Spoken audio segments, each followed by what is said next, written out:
Hello, this is Mr. O and I'm going to teach you how to use the Extrude tool on your sketch once you have completed a sketch. So I've just made myself a triangle from the datum point and I hit finish sketch and it takes me to my 3D mode. Now I move my cursor over to the Extrude tool.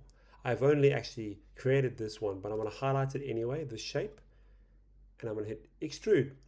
Now what the Extrude tool does, it enables you to create in 3D. It extrudes that shape as high or as large as you want it to be.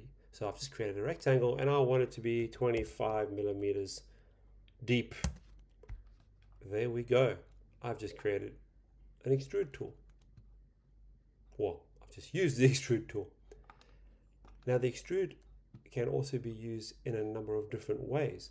I'm going to go back into, not only have I positively extruded that shape to give it volume, I'm going to go back to my top view.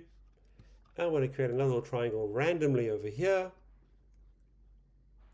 The size doesn't matter. I'm going to finish my sketch, or I've done it on the side by the looks of it, and I'll undo that. I'll select this. That is what I want to extrude, but not positively, negatively. So I'm going to click extrude. I can then hover my arrow over that and extrude it positively and create volume, or I can go negatively and create a hole all the way through this particular block. I can't remember how tall it is, so I'm going to go way further, or how wide it is, and then push return.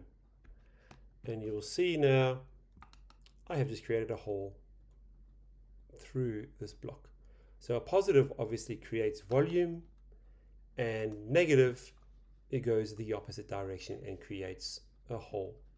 I hope that makes sense. Don't forget to save your sketches on the top left hand corner there, and you've just learned how to use the extrude tool on your sketches. I hope that helps.